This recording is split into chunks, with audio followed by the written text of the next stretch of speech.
Welcome back to another episode of Across the Bifrost. This is Dr. Norbert coming to you from the backyard of the... I've managed to move around to the back, enjoying a G&T on the patio of a manicured lawn with the mansion behind me in Westchester County. County. Very nice. It's a lovely day. Yeah, Professor Xavier, he knows how to entertain when he's trying to get something out of you. Yeah, wants you to join his child army. Yeah, exactly. You won't have he's trying to convince me to give up my kid right now. Yeah. This is a good school for your kid. Yeah. Nice. So, should I be concerned? Nah, you're fine. Take it from hi, I'm Jamie. Take it from a current student at the mansion. It's fine. We play basketball over here on this court that sometimes splits open so that a jet can come out of it. But they're working on a warning system for that. So I'm sure I was going to say, do people fall in? What happens? All the time. All the time, yeah. Cool. All right. So we are saying this because we are continuing our journey into the X-Men starter box, which remains mysteriously absent from the UK. They just don't want us to play good stuff. It's on mainland Europe. Europe has you can it get now. it in Europe. So listen, let's make this less of a UK centric podcast. X-Men Star Set probably available at a store near you, most likely, maybe. You just can't use pound sterling to buy it. Yes. Okay, fair enough. And so we are going into some fun characters now. Very iconic ones called Beast and Wolverine. Oh, super iconic! Come on, man. They're like top tier Marvel characters there. Yeah.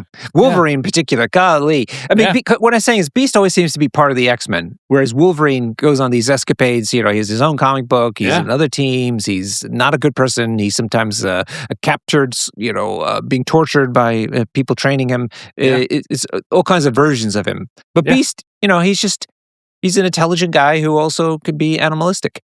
There's a lot of versions of Beast. A surprising amount of versions of Beast, actually. I actually left some out of the lore section because there's too many versions of Beast. Wow.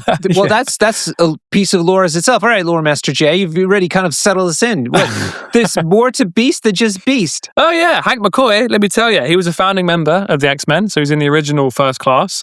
But back then, his mutant ability is superhuman strength and agility and acrobatics. I don't know if acrobatics can be a superpower. Is that a superpower? Acrobatics? Well, if you do them better than any Olympian, I guess you need to be strong, right? Yeah, well, flexible, agile, right? There's more to it. Yeah, good point. Yeah. Okay, well, he has all those things. So originally, I don't know if you knew this, he was a human-looking dude. Well, he was just a guy, right? A dude. Yeah, just a dude. I mean, he had big hands and feet. You know what that means? Massive socks. Sure. Yeah, so he didn't have the fur. The fur thing came later. So he was experimenting on himself. Oh, he's also super smart. I should talk about that. Yeah, he's super smart. But was that a mutant thing? Like, did that come out when he became an adolescent that suddenly he became super smart? That's the thing. I think he's just smart. Just smart, so, yeah, the thing I was looking at said he's one of the smartest people in Marvel. He's almost as smart as Reed Richards. Not as smart, but almost. Mm-hmm. But I don't think that's mutation. I think he's just learned. Yeah. He's one of you. Okay. He's a nerd. He's one of these guys. Is he a doctor? What's he a doctor of? Oh, that's a good question. Biochemistry. Yeah. Wait, but isn't that what you're a doctor of? I am. We're kindred. Right. I get animalistic sometimes. Yeah, you do. I've seen it. You see, when my dice go bad, you see it very... Okay, so let's walk me through this then. So you're a mutant, right? You've become super strong, agile, and your feet and hands have gone massive. Yeah. And you're surrounded by people that, have bad mutations. They need some help, right? Right. They're not all as sort of gifted as you. Yeah. They don't get to live in the Xavier mansion. They're in the sewers with the Morlocks, right? Professor X doesn't give them a scholarship, okay? So you're going to take some time to look into some experimentation stuff, right? Okay. Where are you starting? Where do I start? Yeah. Well, in a lab, naturally, right? I want some science stuff. Show me that you actually are a doctor. Oh, I would start by taking DNA samples and analyzing mutations. Okay. Yeah, for sure. And then what? You've seen that the cells are mutated. What'd you do then? Oh, well, then I would try to see, how are the good mutant ones different from the bad mutant ones? Would you call them good and bad? Well, I mean, you said that. I'm using your terminology. But do you say that? No, I just say it in front of him. Yeah, sure. What is some of the goofier mutants that you've seen in the comic books? Oh, dude, there's loads. There's Forget Me Not, whose mutant power is for you to instantly forget him. And he saved the world or something. Or he did something crazy. He saved all the mutants, but no one remembers. Yeah. There's a ton. Sure. There's a ton. There's a really who's actually good for this is The Boys show. The Boys show. Oh, The Boys is just X-Men on speed. Yeah. I was playing a game with our producer the other day where she would give me a superpower and I would turn it into a boy's superpower. Oh, so maybe they're not very podcast friendly actually. See, well, it's After Dark. This is a Patreon episode in the making. But yeah, and my point though is they have all kinds of useless mutants in that show, which is really funny. Yeah, exactly. Oh, there's a real good useless mutant in Wolverine's backstory we'll get to. But yeah, there's that dude. There's the kid in X-Men 2 where his mutant power is to blink and change the TV channel. It's pretty crap, right? He gets to go to the school. Don't know why he's allowed. Anyway, so Beast is working on this stuff, right? And he's experimenting on himself to try and suppress the mutant gene for all these people that need help. And it goes wrong, and he develops the blue fur stuff. No kidding. So he did that to himself. Yeah. So it's another evolution kind of thing. So his mutation was strictly the strength and agility. Yes. Bit. And also big hands and big feet. Is that what you're telling me? Yeah, that was part of it. Yeah. Okay, but then the fur he did to himself. Yeah, by accident.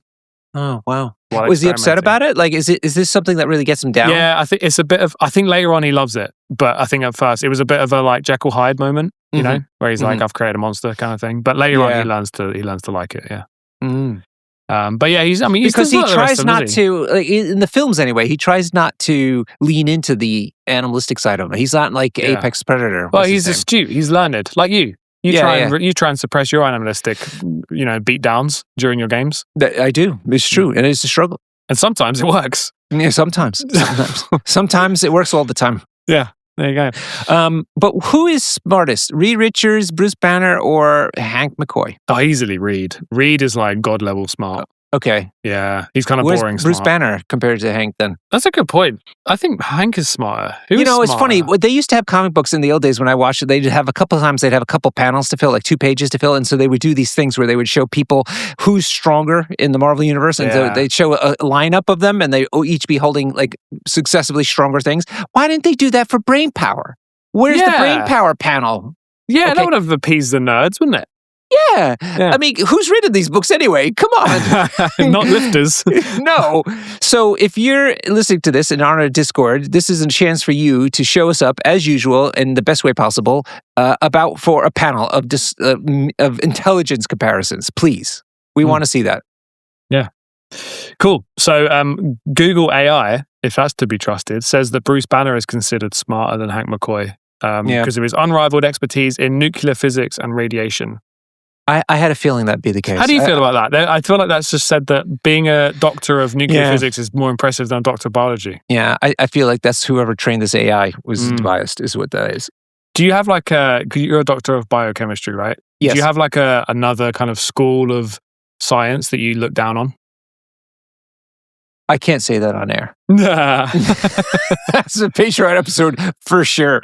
Yeah. All right. Fair enough. Well, become a Patreon. We'll convince him with more whiskey. Yeah, we'll get it out. How should we do this? If we get 5 signups of this episode, then Norbert will reveal who he looks down on in the academic world. Yeah. So yeah, that's his evolution blue fur thing. He also, so I don't know if you know this, but a lot of mutants have like a second mutation that comes in later in life. So is that right? That's nice to know. So like, as I'm getting older, you're telling me I have some hope? Yeah, man. Hey, you never know. You might become blue furry. Fantastic. You know? Like Emma Frost's diamond form, that was a late mutation. She was a psychic for ages, and then she got her diamond form. And Beast is always evolving in the comics. He's constantly changing. So modern day Beast now looks a bit more like a cat.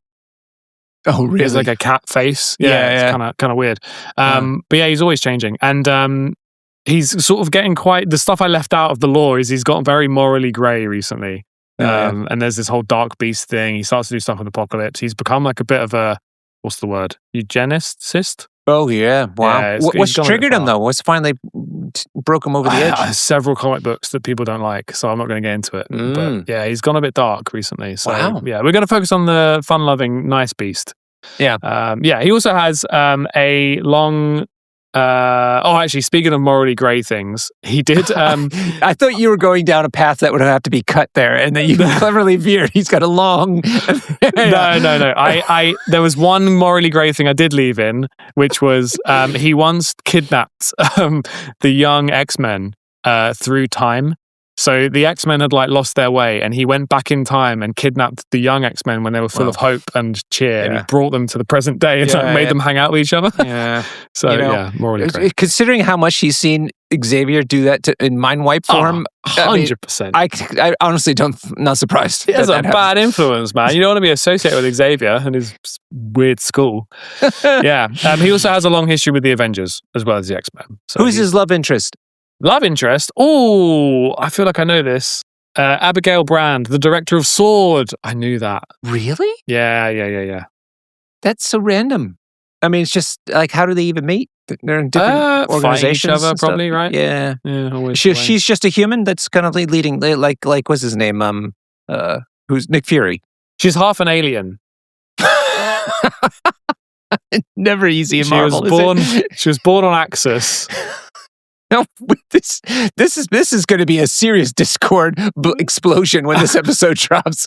Man, people are going to be like, look, you guys need to up your game. We're not going to tolerate this half-assed. I always think I'm so prepared. I had a page of notes for this episode, and you've thrown this spanner in my work. So now I've got to figure out who Beast's love interest is. But, who would love a furry blue guy? This is really interesting. He's a smart guy, Smart guy. He's loving. He's nice most of the time when he's not, doing horrible stuff. Eugenics? Yeah. Apart from that, he's pretty nice. Okay. Interesting. Anyway. All right, people, let Jamie off the hook and do fill us in because that is really interesting lore. Wow. This show is great. I love the questions that this show answers. House Party Protocol has to answer them, but we pose the interesting questions on this show. We should ask House Party Protocol, from our podcast. We should challenge them with questions and then get them to answer on their episodes. Yeah. Oh, man, that'd be great. Because we're really good at this part and they're really good at that part. So, yeah. Collab. I agree. Crossover. Okay. It's like a crossover event in comic books. That should happen. Anything? Yeah, exactly. Editorial. See Across the Bifrost episode 400 if you want to know the questions that were asked in this. Okay. Should we get into the character? Let's do it. Okay, cool. He is he's affiliated. Oh my lord, he does get around. He's affiliated with Avengers, Inhumans, and wait, is that from? Is he like the father-in-law of Quicksilver or something? Oh, your favorite bit of lore is that Quicksilver is an Inhuman by marriage. Yeah, I think Beast is an Inhuman just because he went to go work with them. Yes, it's right. He was a peacemaker there, right? Wasn't he trying to reconcile them somehow? Yeah. He was there was a disease going around, and he tried to help them cure it. Mm-hmm. Yeah, it was actually probably quite. Oh, here we go. Beast somehow discovers that the Terrigen cloud that gives the Inhumans their powers has become toxic towards mutants. That was it. That was a hilarious thing. This is the beef that every mutant fan has with Inhumans. So it was when Fox had the rights to X-Men. Mm-hmm. Disney, who had Marvel, said, let's stop writing cool X-Men stories because they're not ours anymore. So they invented the Inhumans to replace X-Men, and they literally made the Inhumans Terrigen gas kill mutants. So as a proper replacement. Beast works with Inhumans to try and find a way to make the Terrigen cloud safe for mutants while making sure it remains suitable for Inhuman powers. He becomes a trusted ally to the Inhumans and joins their council. Oh wow. Look at that. Good for him. Good, yeah. On the other hand, he's also a servant of the apocalypse. Yeah, he's a bad guy. So, wow. But he's an uncanny X-Men, of course, which is why he's in this box, and that's how we're going to look at him today. Okay, cool. He is, the exciting thing about him, he's a 3 threat. He's just a 3 threat, and that makes him extremely attractive for the rest of his kit. He's also on a 50 millimeter base, which is really good. And these are his stats. He's got 4 physical, 2 energy, 3 mystic. He's got 6 hit points on the front side, 5 on the back side. He's size 3, big. That's good. Yeah, dense, very dense, chunky, and medium. He moves medium. So these stats are really, really interesting, don't you think? No joke. I agree. For 3 threat, right? Tell me all about it. Well, medium base, medium move, first off, is fantastic, right? Yep. Super fast. As he should be. He's swinging around all the time. Quick question. Does your beast is he holding a book or not? No, I didn't use the book. No book? Because he's in action on the table. He's not... Action man? Yeah. Fair enough. No goggles either? No. No glasses? Why? Okay. No. All right, fair enough. What about yours? Oh, book and goggles. Yeah. This is why we compliment each other on the show so well.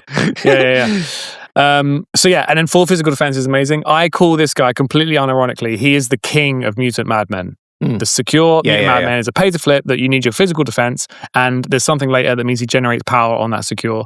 That stat line is amazing. He is absolutely the best character of mutant madmen in the game, I think. And then 2 energy defense is awkward. I think that's the case because I think they've said that fur is flammable. Right? Oh, I was going to ask you, why the 2 there? Because it's just some random thing. Yeah, it seems a bit random. I think it's the fur. Yeah, I guess because he's a 3 threat and has 4 physical, he had to suffer somewhere else. So, people cry about that more than they should, I think. He has some defensive rerolls, which we'll get to. So 2 energy defense is fine, and 3 mystic is whatever. The size 3, though, comes in handy a lot of times, too. It really does. Yeah, it really does. He's not too easy to throw around. And also, now that collision damage doesn't matter what size you are, him being thrown into his friends is fine. Yeah, exactly. So he's got all these like stealth benefits, so to speak, just from ordinary parts, even at the physical part of the 50 millimeter base, which is amazing. 100%. Yeah. And the 2 energy defense isn't the worst thing in the world. Sure, if he gets shot with energy guns, it's pretty sad, but he has his rerolls. Under Storm, he has another defensive reroll, and his job is just to run around and score points anyway. So he shouldn't be up close getting punched with energy stuff if he can help it. Nope. He's all about the mobility and control. Not fighting. Hey, what are the chances of this guy getting a stamina buff with the updates? I say no. I think no. Yeah, I agree. I think he's great. He's tanky. I think I'd actually be perfectly fine if he didn't get any more stamina. Yeah. Okay, let's talk about his attacks then. He's got a physical attack called Acrobatic Strike. It's range 3 already. Money. Range 3. Money. 5 dice, of course, because it's an X-Men attack. I mean, let's be real. Doesn't cost anything because it's his builder where he gets power equal to the damage dealt. The fun part about this, and fun is, everybody's version of fun is different. He's got a wild trigger called Ambush, where after the attack is resolved, you must place this character within 1 of the defender. So tell us about the 2 types of fun that this entails. The 2 types of fun. So I mentioned in our Patreon episode where I talked about winning an event with Apocalypse recently. I tried to pull this off round 1 every single game, and it happened every single game, which now means I will never be lucky ever again in my life. That is an insane amount of luck. The best advice. So sorry, you said the 2 types of fun. Right. It gets you a free attack while you're moving. That's fun. That's cool. Get the wild and you're there. Or you make the attack when you really need the move and you don't get the wild, and then your whole turn is ruined. Super awkward. Yeah, super awkward. So the best advice I ever got with this is if you need to be somewhere, don't attack to get there. Right. Just move. Right. Or recognize you're being desperate and, accept the fate of the dice after that. Yeah, exactly. I'll often do this attack first, and I just make sure I have a plan for if I get a wild, if I don't get a wild. Yeah. Exactly. That is great. If you have to move advice. and then make this attack, you're setting yourself up for failure, basically. Yeah. For assault. Yeah, for assault. So sometimes, if I just want to move onto a point, throw someone off, score that point, I'll throw an attack first just to see what happens. Right. Cool. And then if I don't get it, oh well, I'll just walk anyway. I'm still there. Yeah. Right. Exactly. Yep. So that's the fun part. You said you had some advice about him before you got to the 2 types of fun bit? It was just, if you need to be somewhere, just move there. Yeah, okay. Don't use this attack to move places. Yep. If you get it, it's a bonus. Yeah. Well, and also keep in mind, if you are attacking for the sake of actually attacking to do damage, you may have to move there. And is that okay? Ask yourself these questions. Exactly, yeah. Good point. Yeah, good point. And look out for things like, tricks and traps, because this is a movement. So you force yourself to land into their tricks and traps. Most of the time, I will just move instead of doing this attack. Yeah. Mm-hmm. Okay. His spender is called Animalistic Freestyle. It's also physical. It is only range 2. Be very careful about this. I forget this all the time because it's always fun doing the range 3 and he bounces around everywhere and you're like, range 2? Oh yeah, he's got range 2. It is range 2. It costs you 4 power, but it gives you 6 dice. Now, keep in mind, that's only 1 die more than your builder. So like this is not meant to be doing loads of damage. Mm-hmm. Okay, why? Okay, here are all the abilities that come with it. After the attack is resolved, the defender gains the bleed special condition. Okay. Guaranteed. Yeah, guaranteed. It happens. Good. But you also, after the attack is resolved, get to move medium. You advance guaranteed. Medium. Guaranteed. Yeah, it's true. That's very good points. He does have a wild trigger called float like a ... Why is the ... there? Like, why not just like say B? Right? That's the expression. But isn't it like a longer? What is that phrase? Isn't it like a longer phrase? Sting? No, it's float like a something. Butterfly, sting like a bee. Yeah. Float like a butterfly. Do you think it's just because they're going to fit all the letters in? Yeah, is that why? Yeah. I think the idea is that he's always quoting literature in fights, so they're sort of alluding to like he's mumbling something. Oh, like, I see. I think that's the idea. Okay. Yeah. Got it. Okay, so it's a wild trigger, and before damage is dealt, if the defender is 3 or less, you can push it away short. I've used this spender mostly to get an extra movement to get onto a point and then flip it or something like that. 100%. Yeah. Yeah. That's what it's for. That's totally what it's for. And the wild push is a bonus. Sure. Exactly. Yeah. Because I mean, he just gets everywhere. If you're clever about using the 2 attacks and get a little bit lucky, he can go everywhere he wants. It's amazing. Yeah. Especially on Mutant Madmen. While you're reading that whole attack, I was just picturing him on a Mutant Madman in between the 2 secures. Like I say, it's his best secure. And he can just move wherever he likes. Yeah, you use this as just a free medium move, basically. Yeah, cool. Let's get into his superpowers. I'm actually going to talk about one that's an innate one first, which is disconcerting yet provocative. I've heard you say that a lot. Must be a doctor thing. Yes, we're trained. This is part of grad school. I just realized they haven't put Dr. Hank McCoy on the card. No, they didn't, which is really, it's offensive. That's offensive, right? If you were an MCP, you know how hard it is doctor, to earn right? one of those things? Yeah. And he probably has multiple of them. Yeah. He's that smart. Whenever this character rolls dice, after the effect is resolved, it gains 1 power if it rolled at least 1 skull. This is fantastic. Oh, this is so good. You know, you're using him to pay to flip everywhere. That means a die roll. He's rolling defense. He's rolling attacks. Yeah, and he just loads up on the power. And we're going to talk about a superpower that he has where it really benefits from having all that power. Yeah. There's also scientific samples, which is a crisis card. Let me make sure I got that right. Yeah, so it's an extract, which is quite good in X-Men. And when you're holding an extract, every time you roll a skull, the first time you roll a skull per turn, you gain a power. So you put that extract on Beast, he's gaining 2 power from rolling 1 skull. Wow. Yeah. And the fun part of it is, you talk about him being a scientist, it's a skull, so a failure. So the point is you're learning from your failures, which in science happens. That's science. In science, it is, yeah. You can't be, now that I think about it, you can't be very salty when you're a scientist because 90% of the time it doesn't work. Or nothing happens. But it's that 10%, that sweet 10% when it happens. I told you my story about my Petri dish one day. No? Oh. Have you got a science story? I do have a science story. Hit me. Oh, okay. Really? Okay. Yeah.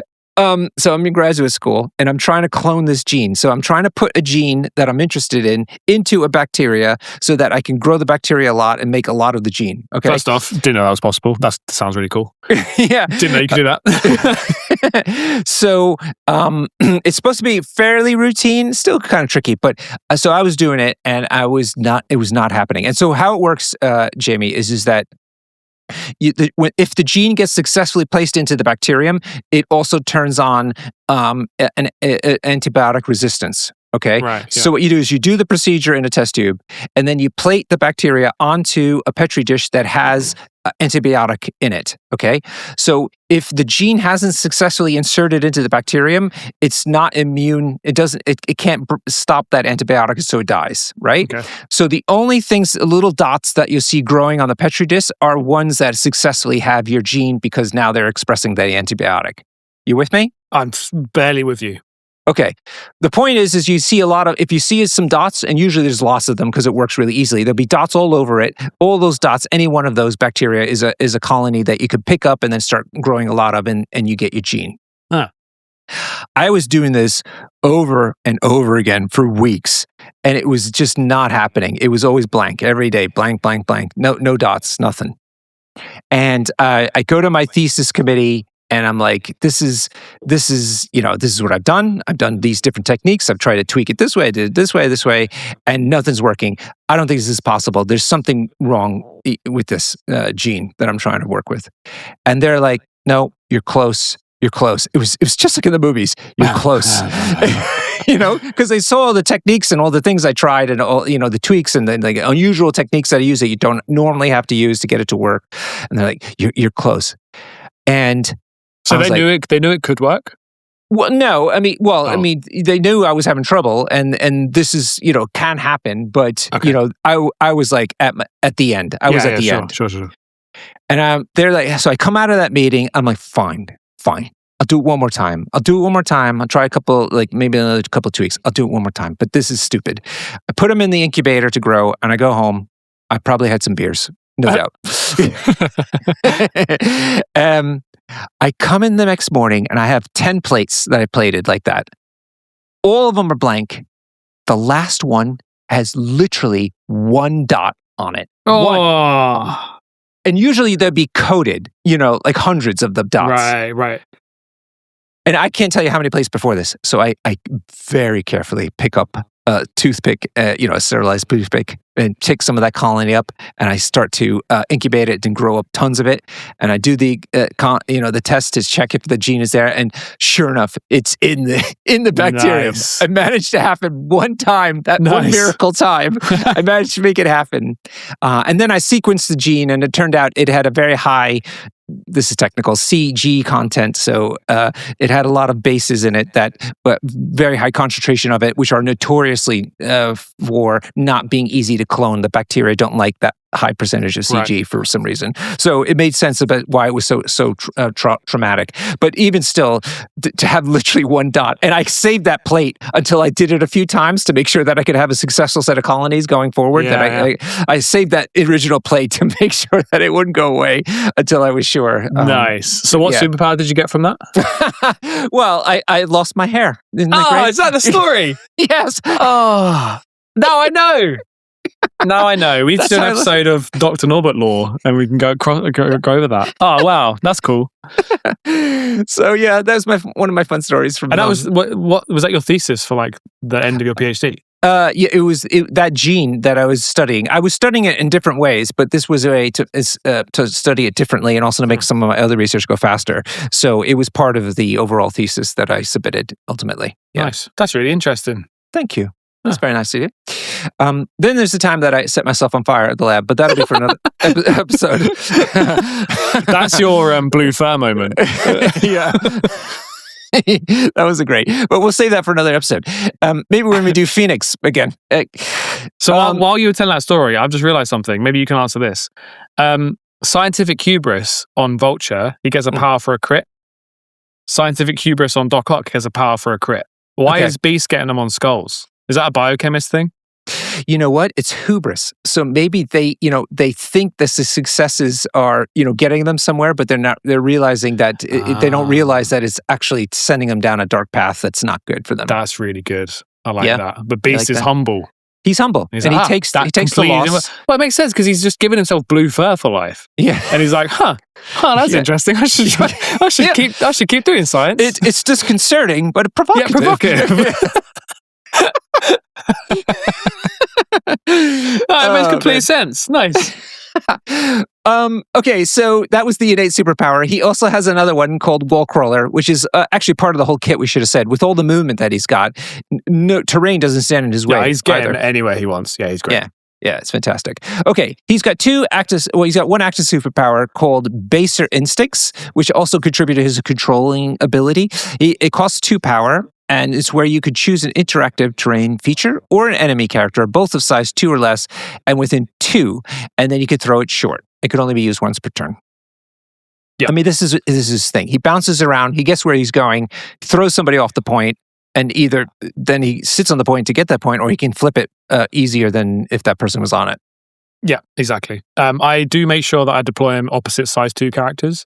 As soon as my opponent puts down like 2 or 3 size 2 characters opposite him, I'm like, great, this is Beast's game. This is awesome. But as soon as there's a size 3, if there's a size 4, he's screwed. Because at least he can push size 3s with animalistic freestyle.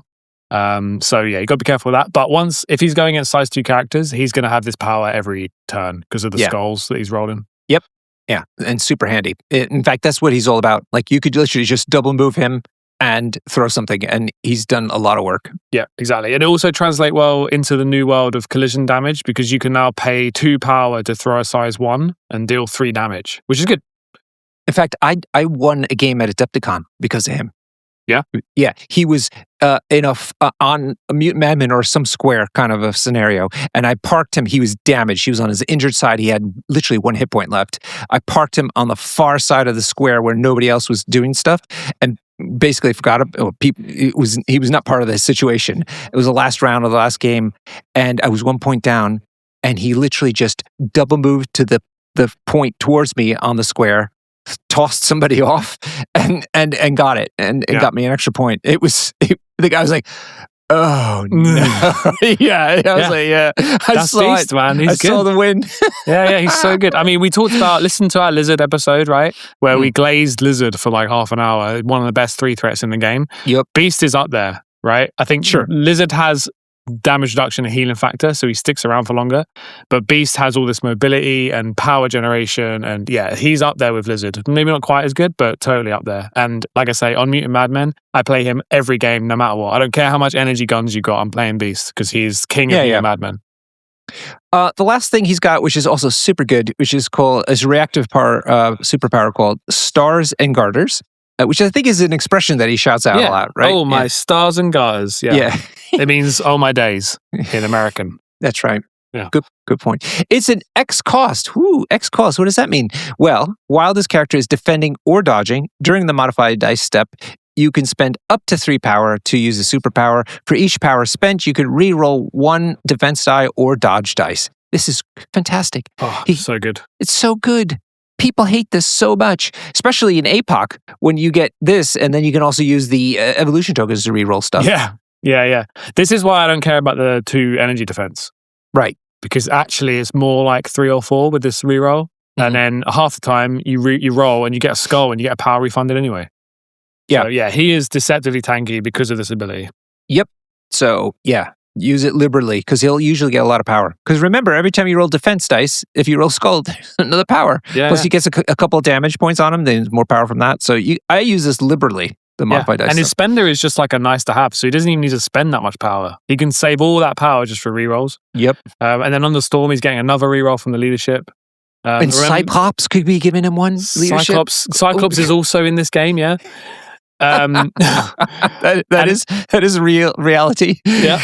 And remember that disconcerting yet provocative works on interact every time you roll dice for anything. So it works on interact rolls as well. So if you're flipping Mutant Madmen, you might get your power refunded if you get a skull. Right.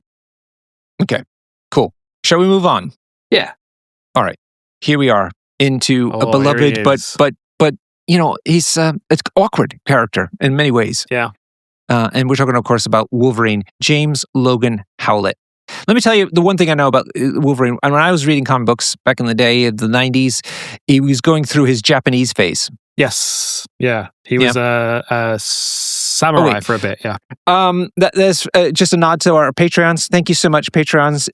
So many of you came up to us at Adepticon, but also at the tournament I was just at in Cambridge, and your continued support it means a lot to us. I mean, honestly, right? I mean, I was saying this to myself the other day. I've said it before as well, but like people just there's no reason to give contribute to the Patreon. You mean, it's not like you have to do that to get the show or... I mean, it's a couple bonus episodes, right? They're like sweaty episodes. But it's from the kindness of their heart. Yeah. And that's such needed, reinforcement of the goodness in the human race, considering everything going around us today. So, thank you for this whiskey. Completely agree. Cheers, Patreon. Yeah, cheers. I need to figure out what my my Patreon thing is going to be. What am I going to spend my money on? I've currently got liver damage, so I can't drink whiskey at the moment. Well, I mean, you're a creative type trying to pay off your mortgage. I mean, you're just having something to eat. You calling me a starving artist? Exactly. Oh yeah. Okay. Yeah, fair enough. Why not? Yeah. At least you're not one of those guys who like guitar dorks that have to buy like 80 guitars because the sound is different or something like that. I don't like that. I do have like 9 guitars, but I didn't think you had that many even. Yeah, you've not been to my flat. My flat is adorned with guitars, but yeah, I didn't buy many of them. So, yeah, I'm not a guitar collector. I'm a guitar owner. Yeah, that's not my thing. Fun fact, here you go, here's some lore. The intro music is me playing that guitar. Not many people know that. They think it's AI. No kidding, really? Yeah. You know why? Because it's clipped is the problem. Yeah, it's clipped. Yeah. It's clipped by me. I did a little edit to it to make it work for the podcast. Yeah, that's me, my riff, my band. Yeah. Anyway, right. Wolverine lore. You want some? Yeah, it's James Logan Howlett. Yes. So I'm not going to go... He's one of these guys who uses the middle name as his main name. Logan. Yeah. Isn't that weird? In real life, I don't meet enough of them, but I want to ask them, like, how do you? What's the flex? When do you just switch to your middle name? That's because they got a crap first name, right? Yeah. What's your middle name? That's another whole story. You got to tell me now. I have 2 very long and Germanic middle names. Okay. Is it secret? I don't know. I feel a little odd saying it on air. Okay, I mean, people have doxed me really easily. I don't want anyone knowing my surname, so I understand. So, they're intense, though, I have to tell you. Intense. So I did use one when I was a radio DJ in university. Yeah. As my alter ego, but here, like people who use it legitimately, please write to us. Here's another opportunity to get on our Discord and write to us in the general channel about like what triggers you and when in your life does that trigger happen to switch to your middle name. Yeah, I think that if my name was James Logan Howlett, I'd go for Logan too. It's just cooler. A lot of Jameses. You know, my middle names are really boring. Jamie's my best name of all my names. So, yeah. Would you switch? Would you think about it? Never. No, never. Yeah. No, they're really bad. Do you know somebody who uses the middle name? Good question. No. Maybe you probably don't know. You probably don't know because it's sometimes so hidden. That's like only point. When like their passport shows up that you're like, oh, hey. Yeah, exactly. Yeah. Anyway, I think I know somebody. Let's move on. I think one of our TOs in London is that. I think I know who you mean. Yeah, I'm pretty sure. Anyway, we're carrying on. All right. Anyway, it's interesting for one listener. It's not bad. It's not like this is like we're outing them or anything. No, but it's fine. It's just interesting. Yeah. Right. So Wolverine's superpowers, right, are healing factor. Yeah. You know that, right? You know, what's interesting is that is the part that actually only I only tweaked onto that later. Like the whole adamantium, skeleton, and the nearly. things. You were so close. You were 3 whiskeys down. You were so close to saying that right. Adamantium. And there you go. Adamantium. Yeah. All of that is not really him. It's the healing factor. That's what we're going to get into now. All right, I am here for this. I'm here for this because it's so interesting. I had to take a different angle on the origin story because everyone knows Wolverine, right? So I can't just tell you the origin story. Same with the Peter Parker episode. So his superpower is healing factor, but he also has another mutation, which is enhanced smell and hearing. Yes, right. So he can track people down, which is pretty cool. Yep. And then I put in question marks retractable claws because I think that is part of his power because he had bone claws. Yes, correct. So I think that's part of his mutation. So that's his mutations. And then the adamantium coated skeleton thing. So the Weapon X program, they were like, we want to make, put adamantium, the strongest metal we have, we want to put it on someone's skeleton, but that will just kill anyone else, right? So we need someone with a healing factor. So they grab Wolverine, they put him on it. So he's Weapon X, and he was Weapon X for ages. Do you know what one of my favorite retcons is in comics? They revealed that Weapon X, it's not because he's an X-Man, it's not because he's got the X gene, it's not because when he does that thing with his claws, makes a cool X shape, it's because X stands for 10. He's the 10th one, right? Who's Weapon 1? You've told me this and now I've forgotten again. Oh. Damn it. Oh. You want to know? Yes, please. It's Steve Rogers, Captain America. That's cool, right?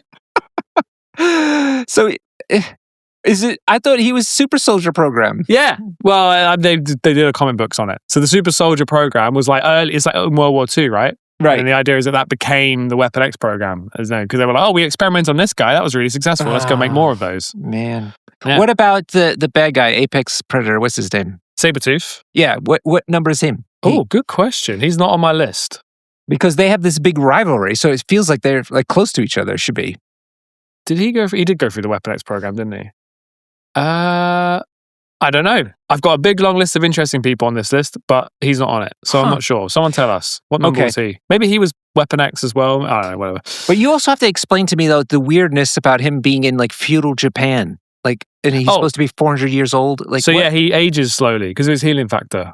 Right. You know this, you're a biochemist. Yeah. Makes sense. So he's really old. So he was like a very early mutant.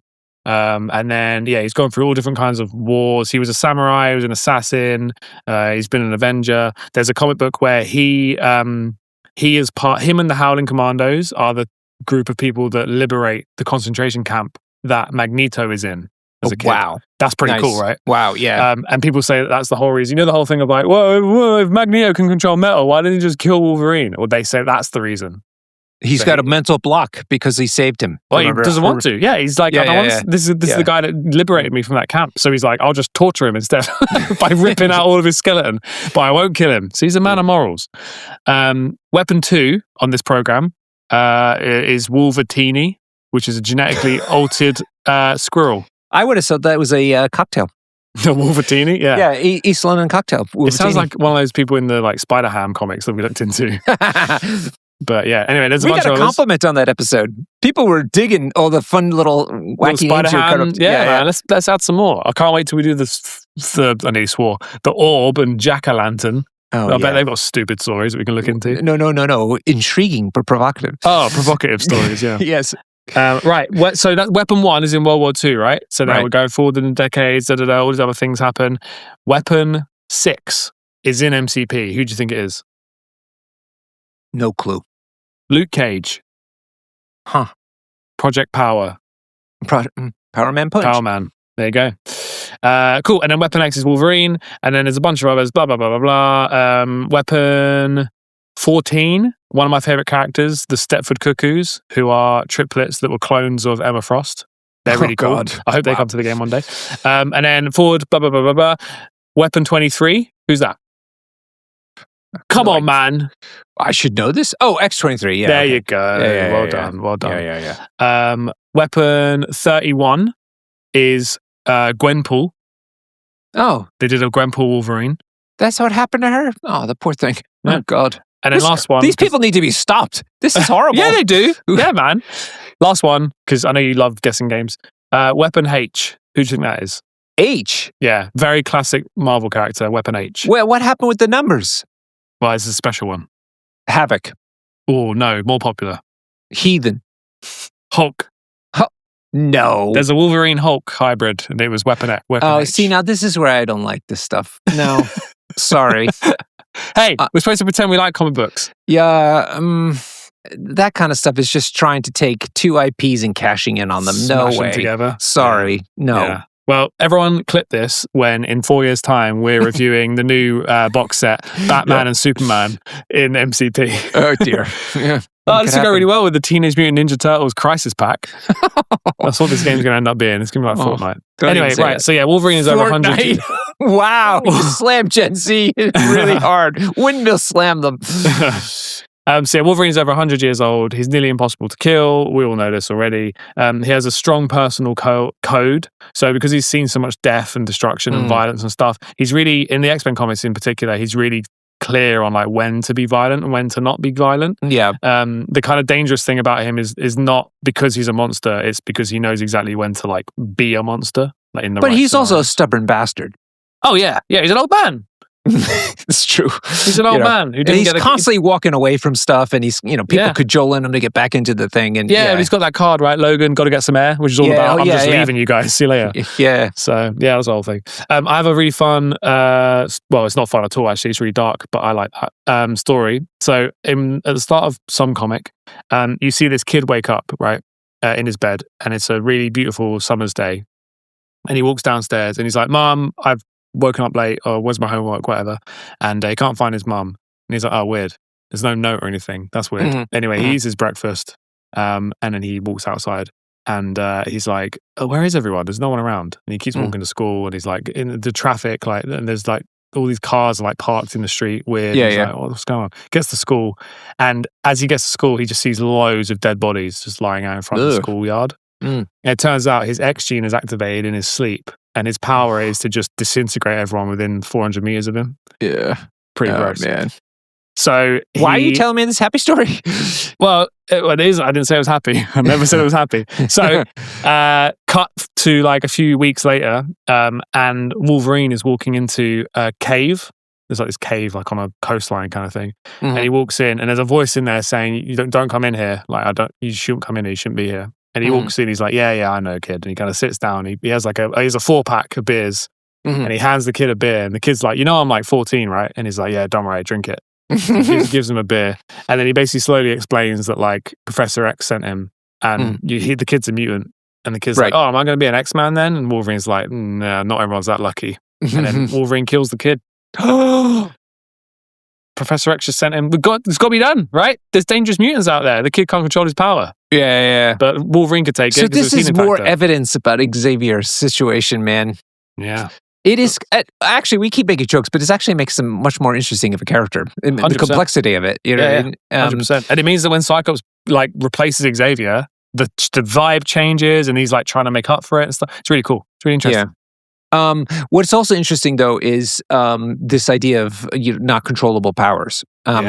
And it's actually like an interesting angle to say, like, is these people are just they are like the problem is that people who have vested interests to do things for themselves, they would like extrapolate this to any mutant, let's say, you know what I mean, and say, you're too dangerous, you're too dangerous. And that's the problem. But then there are these ones like this case where it's uncontrollable and it's horrible. And it's also in Old Man Logan film, right? Yep. Where Xavier was, he was having strokes, right? Seizures, seizures, dementia, and could, what do you do? And this is the same thing about that, is the Iron Man versus Cap situation. Civil War, Civil War, and there's some legitimacy to this issue, right? 100%. So that's an interesting comment. We're waltzing towards political talk. But yeah, I agree. That's what makes X-Men the best Marvel IP, in my opinion. Okay. So he's bitter. He's ugly. In terms of he's not. He's got a ugly. I don't side. know. Yeah. He's seen some stuff, man. Thank you. He's a war veteran, multiple war veteran. Who gets Jean in the end? Love interest. It's Cyclops. It bounces back and forth. There was like a 3-way relationship with the three of them in the modern comics. Ooh, like a throuple thing going on. But yeah, most of the time it's Cyclops. Not like in the same bed you're talking about. You mean like Listen, just like don't yuck people's yums, Norbert. All right, but I'm just saying, like, it's 2026. Do we need to bring the Comic Code Authority back? I mean, maybe. It sounds like we might. It's fine. They're getting away with it because no one reads comics anymore. Oh, wow! Is that the case? Wow. Yeah. So. Anyway, Wolverine, MCP. Where do people get comic books now? Like, do they actually? It's all on Marvel Unlimited now. Do they not print them? They do print them, yeah, but it's harder to get hold of. And like, is it mail order, like where they show up to your house, or do you have to still go to a shop to buy them? I don't know. Maybe in America. I don't know. Huh. Not sure. Tell us in Discord if you're still reading physical comic books. Actually, you know what? John Jenner, one of our London lot, he has like a Marvel subscription, and they send him like a bunch of singles each month, and he's reading he's just finished reading Young Avengers. I thought that was really cool. Huh. He actually reads like physical comic books. It's really good. Interesting. All right, let's do it. Wolverine. What affiliations is he in? Hang on. Oh my lord, so many: Avengers, Defenders, Servants of Apocalypse, Uncanny X-Men, and X-Force. It's a lot. Gets around. Popular character. That's the thing. He's a popular character. Shows up a lot. All right, we're going to look at him strictly from the point of the view of the Uncanny X-Men, but I think he's a kind of a self-contained character, so he probably works the same in most of these things.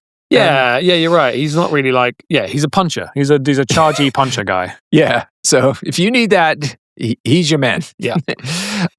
He is on a small base, of course, and he's a 4th threat.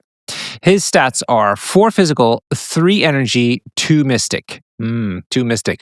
Zed scrambled from all that Weapon X. Scrambled, yeah. I didn't mention it, but he has like memory loss from the Weapon X stuff. Yeah, the Weapon X stuff was horrible. And in fact, that was in the film too, the Apocalypse film. He showed up for a little bit. Oh yeah, with the thing on his head. That was cool. Yeah, that was really cool. That was a really good bit of that film, actually. Yeah. Yeah, agreed. And now that I saw the film, I realized how well they did the model, the sculpt of Weapon X. The model. It's perfect. Yeah, yeah, it really it is perfect. Especially yours. I mentioned it before. Mention it again. You paint your chest hair real good. You spent a lot of time on that chest hair, Norbert. Some things you like. That was my favorite part of the Wolverine versus Deadpool movie. The chest hair. Yeah, at the end when they're all holding hands and getting zapped. Topless. Yeah. Pretty good. I repeat that often. Yeah. So it's right. I'm distracted by that now. You're completely. All you can think about is Hugh Jackman's pecs. Not the pecs so much, but the hair. He's got 4 physical. So 4 physical, 3 energy, 2 mystic. He's got 7 hit points on the front side. That sounds good. 6 on the back side. He's size 2 and moves medium. I'm going to talk about the size 2 a little bit with his innate superpower, though. It's adamantium skeleton. When determining if this character can be thrown or pushed by an effect or special rule, or when it is colliding with another character or terrain feature, this character counts as size 3. So basically, that's really cool. I think it's a really fluffy thing to do. Now, it doesn't matter as much as it used to when the damage would scale with throwing him. Now it's always flat damage for throwing him. I guess it doesn't matter. Oh no, it does if you're trying to throw like Beast couldn't throw him, right? Yeah, and also like if you were trying to clear a piece of terrain, he can clear size 2 and less. Yeah, good point. Yeah. So smaller benefits, so to speak, but it's fun. It's a fun aspect of it. Yeah, he's heavy. He's got that metal skeleton. He's heavy. Yeah, he's heavy. So what do you think of these stats for a 4 threat? Fine. Yeah.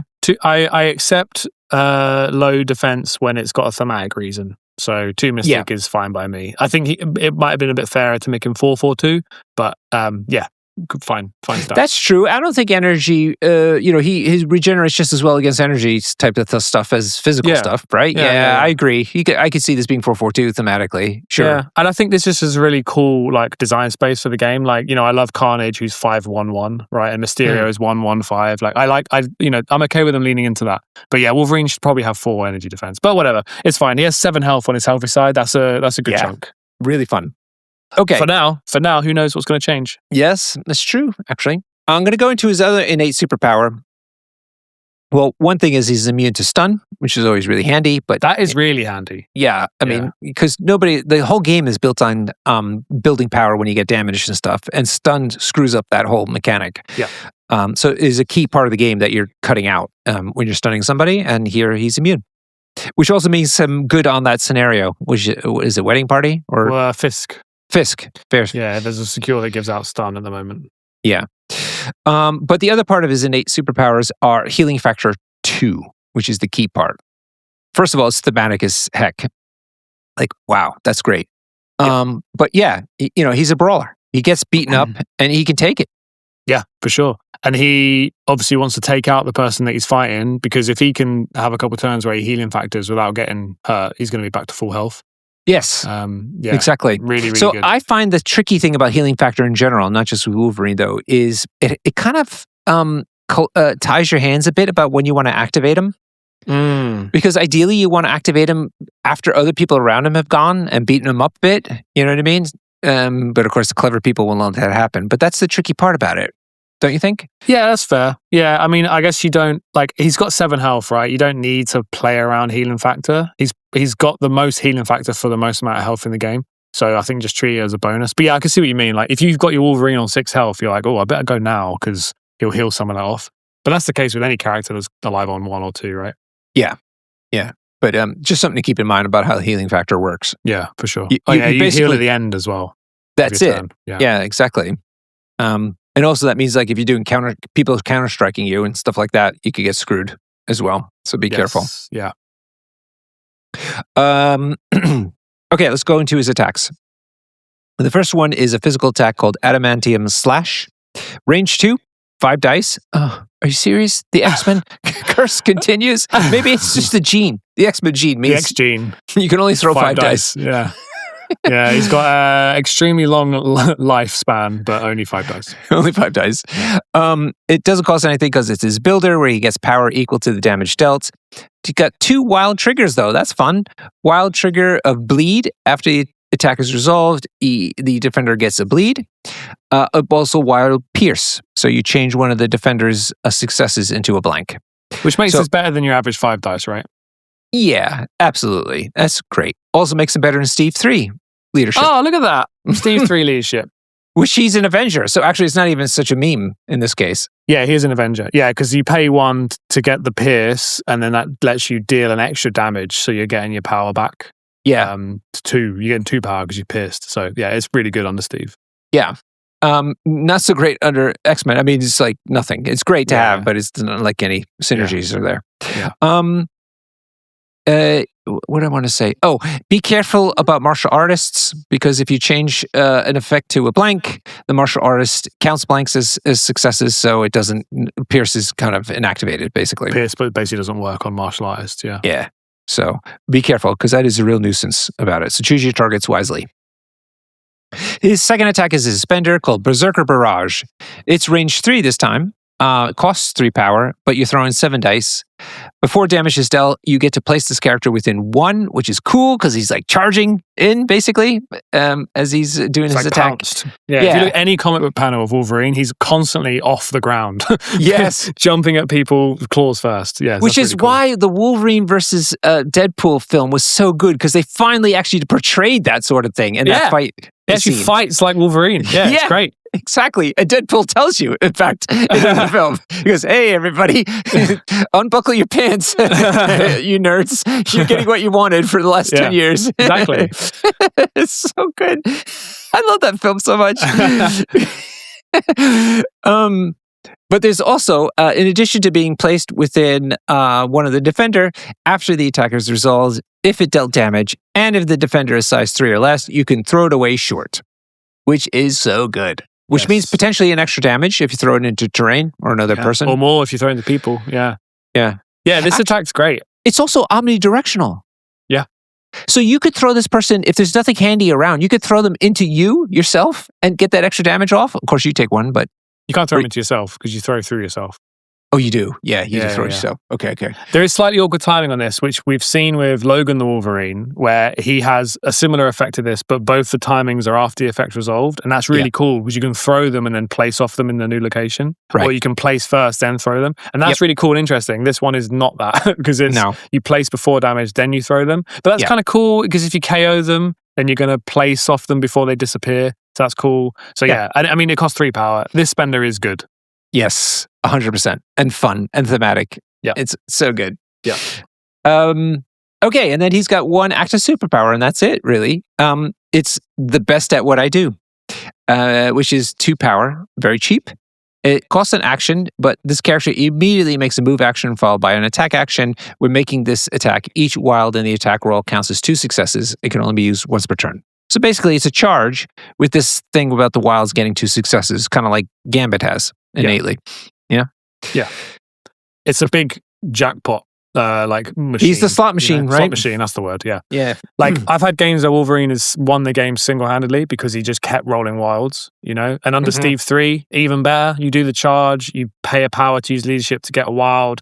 That turns into 3 damage now because you're piercing. And so, huge, It's good for Steve 3, eh? Good for him. But yeah, I think this is just a big, pull of the slot machine. But this is the problem for X-Men, right? X-Men don't need brawlers like this. Certainly not jackpot brawlers. Maybe Cyclops, but yeah, it's just a bit too unpredictable. Yeah. He does change a bit on his backside. In addition, dropping a hit point. Where is it? Yep, he gains a unfortunate innate super ability which is thematic, to be fair, called Wild Rage. Add 1 die to this character's attack rolls for each damage it has. Woo, that sounds good, right? But additionally, this character cannot interact with or hold objective tokens. So he's lost his mind. He's not paying attention to the plan at all anymore. He's just killing stuff, which I like a lot. Actually, that's really true. It's true. Yeah. It's very thematic. I mean, it's the comic book on the table. Seriously, for sure. And what I like most about this is he can score secures, which is hilarious because I just think it's like Weapon X, the character, because it's like you're just stood on the secure and he's just like, they're ready to kill whoever's there. So he's still getting the secure because everyone's like, I'm not going near that guy. Yeah. He just can't hold things because he's got claws for hands. Yeah. So he can't pick up objectives and he can't pay to flip. And in fact, some of the secures that are not pay to flips but have some sort of benefit, like the one that heals you, like it rise sparks. Yeah, he can't do that. But you make a good point. Just sitting on a point and being really dangerous sounds good. Yeah, for sure. Yeah, I think the die, I always forget that he adds die per damage. And that's, again, it's more slot machine. But if you manage to survive on one with cards like Xavier's Dream, you can do that. With cards like Instant Recovery, which we're about to talk about, you can do that. If you can get this guy to activate, which I've done a few times in my life, where he's taken 5 damage on his injured side, you're now doing you're charging, you're doing 10 dice builders where wilds count as double. Suddenly he starts to feel like Wolverine when that happens. So I think it's almost worth the not scoring extracts on that side. But I know Pat Dunford doesn't agree with that. I know Pat really rates being able to score on both sides. So he's really down on Wolverine because they can't hold extracts. So that's worth considering. But he's definitely fun, right? Oh, for sure. Fun, bucket full of dice character. But if you're of the salty persuasion, you should not be playing this character. Yeah, for sure. Yeah, and that range 2 on his builder is a little bit punishing. I know he's got a charge, but I find that he's often out of range. So yes, agreed. Yes, that's a good point. Yeah. Yes, and the throw on his spender is only triggered if you deal damage. So it's a double feels bad. If you whiff and you then also don't get to throw, it's really bad. So he's just a bit wild, a bit, not predictable, which is not what Cyclops needs, really. He's okay under Xavier because Xavier can give him his charge round 1. That's fine. But then he doesn't really do much else for Xavier. So just an awkward character. And considering how affiliated he is, right? He's in 4 affiliations, 5 affiliations. How often do you see him on the table? Yeah, he's too unpredictable. People don't like that in tournament play. Yeah. That's the problem. Exactly. In the tournaments. On your tables, you're probably seeing them a lot. In your basements.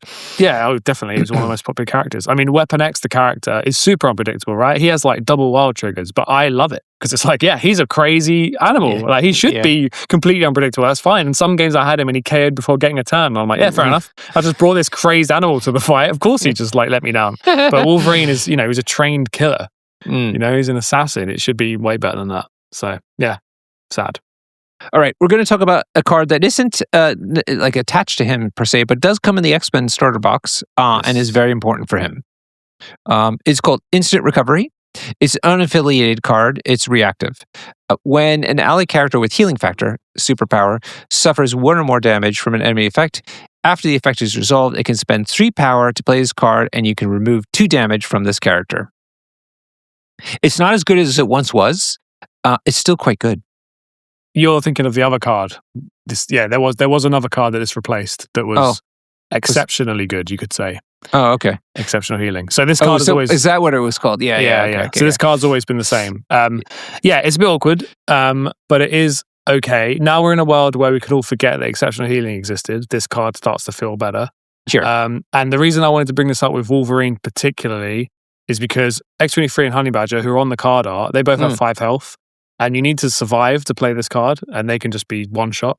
Whereas Wolverine with 7 health, it's a bit more likely that he can survive. And who knows what he'll have. By the time this episode comes out, he might have more health. And instant recovery starts to become quite good. Because if he's got 7 health, right, you're probably not going to one-shot him, right? It's quite unlikely to one-shot him. You'll do 3 or 4 damage. He plays instant recovery. Now you have to do another 5 damage to get him. Yep. So it can really guarantee his activation. Not guarantee, but it can make his activation more likely. Or if it's the last attack he's taking, and let's say he's taken 4 damage, you can play instant recovery, heal 2 of that, then activate him, and his healing factor deals with the rest. So you've got a perfectly healthy character again. Yeah. So I could see, I would see why people would play this with Wolverine. Totally. I play it. I play it with Man-Thing. Man-Thing is great on, right? Yeah, very good. It's people I think who say this card is not good are probably old schoolers who remember the exceptional healing days, which is it's just a broken card. So exceptional healing got banned, doesn't exist anymore. For good reason. And that's come from someone who played it every game. Well, yeah, why wouldn't you? Yeah. I was just looking at this art, I realized that the 2 of them are standing on a sentinel head. Yeah. Look at that. That's fun. So good card. Strongly consider taking it. It's not an every game card, especially with X-Men where they have a premium tactics cards for the 5, but it should be in your 10. And if you're playing X-23 and Honey Badger with Wolverine, first off, cool points for you. That's really fun. But that means this card can be played on any of them. It's anyone with healing factor. So it gives you good options, and I think it's quite good then. Yeah, even keeping Honey Badger up when she's like being annoying around somebody is doubly annoying. So. Yeah, for sure. Yeah. Oh god, I could do a whole episode on Honey Badger. She's one of the best characters in the game. Well, not best, but one of the most fun characters in the game, especially when paired with X-23. If you run her right, it's really aggravating. Yes, you need to play her like 30 times before you figure out what she's for, and then she becomes incredible. And instant recovery makes her even better. So cool. Yeah, little Wolverine family. All right, let's move into Sleeve It or Heave It. Sleeve it or heave it. Sleeve it or heave it. Take it or leave it. Sleeve it or heave it. Can't you believe it? All right, this is First Class. Yeah. Well, this is a classic card, right? This is an important card to have. It's great that it's in the starter box. I mean, it'd be kind of crazy if it wasn't in the starter box. Yeah, for sure. So it's in the starter box with new art as well. Ooh. Oh yeah, let's take a look. So look Really at that cool old school art though on the old one, man. Yeah, Look at that. It's cool, isn't it? Wow. Look at that. And then here's the new art. Oof. Amazing. So good. They're all fighting Magneto. So First Class. It's an Uncanny X-Men card. It's reactive. At the start of the activation phase, an allied Uncanny X-Men character may play this card. Basically, it doesn't matter. You play it. Doesn't matter who plays it. Each allied Uncanny X-Men character does not have to spend power the first time they interact with an objective token this round. Yep. So you always play this round 1, immediately after you've deployed, and you always play this on pay to flips. Pay to flips are secures that you have to interact with, and other teams are going to be paying like a power tax. They have to pay for the secures and the extracts now, and a lot of teams can't handle that, and their power economy gets a bit messed up. Yep. But not X-Men. You pay First Class, and then your first interact is free. So you just like walk up to a secure, flip it for free, and then walk up to another secure. If you're Beast, you can dive their secures and flip theirs, or you can pick up an extract and have the power still. You can do things like Wolverine could go and grab an extract and then end round 1 with 1 power, which means at the top of round 2, he'll have 2 power to then charge. So it just fixes the economy for them for the rest of the game. So yeah, it's a vital card. X-Men don't work without it on pay to flips. So always bring it there, and don't bother bringing it on non-pay to flips because you're only really saving like 2-3 power from the extracts, and it's not worth it. Yeah, it's not worth it because you could use that card slot for something else. Yes. Right. Yeah. So we've covered To Me My X-Men. This is First Class. We've mentioned Xavier's Dream, which will come up next episode. Those are 3 incredible X-Men cards. They are every game cards if you're on a pay to flip, and then you take your 2 restricted cards if you're playing competitively, and that's you done. So welcome to X-Men. You don't get to choose your tactics cards. But that's okay because they're really good. They're really good. Yeah, they're exceptional. Can I quickly comment on the older First Class card, which is showing all the First Class people? Okay, see, everyone seems pretty happy, some more than others. But this is Beast before his fur popped in? That's Beast. That's Beast. But what's his face? What's going on with He's it? got little balaclavas on, right? Yeah, but why is he hunched over and kind of looking kind of like suspiciously at the camera compared to everybody else? Because he's still like, he doesn't like how he looks. Because he's got like big hands and feet, right? He's mutated. Oh, I see. That was part of the mutation. Ah. Yeah, he's not happy with it. That's why he's experimenting on himself. Then he gets all furry. Oh, I see. I think that fur was an improvement. I think so too. I think it looks very dashing with his fur. Yeah. Oh, the poor guy. Look at him there. Yeah. That makes more sense now. All right. Well, everybody, do let us know your thoughts about this episode. We love hearing from you. The server is remarkably active, and it's really great to see everybody being helpful. I mean, somebody asked the most esoteric question. Did you see that in the general thing where they asked for like how many instances that this sort of thing happened in this, comic book series? And somebody came up with like a huge post with all the information that the kid wanted. Yeah. Oh, there was a really cool one the other day that I saw where someone was tying all of the extracts and secures to the comic books that they're about. Yes, maybe that was the one I'm thinking of. So you can go read it. Yeah, I love that. Because I don't know what like Riot Sparks Extremis, I don't know what that is, so I'm going to go read the comic about it and figure out. Yeah. That was, I mean, the guy who asked was like, you are just like, this is why I'm at this server. This is why I'm part of this community. Yeah, man. Yeah. Then we have the Painters Corner. For some reason, we are the MCP Painters hangout. Nice. That's cool. Yeah, very cool. We're halfway through. I know you don't like dating things, but we're halfway through the first project, Pile of Opportunity project. Which is like our way to encourage people to paint every month. We're halfway through the first one. 8 people are banging it. They're just crushing their goals. So we're going to continue that as well. So do join us on that server and tell us your thoughts. We've talked about being a Patreon as well. You get all kinds of goodies. You got lots of giveaways. You're giving away a Spider-Rose box. You're giving away blue dice. Yeah. Loads of giveaways. If I get my hands on an X-Men starter set, I'll give that away as well. Yeah, exactly. I'm currently chasing down a Moondragon box, and I have what do I have? I have a bunch of stuff. I've got loads of boxes to give away. We're being a little bit too generous on the Patreon, so jump in while we still feel generous, because it might not last. But most of all, thank you so much for listening. Until next time, cheers and happy gaming.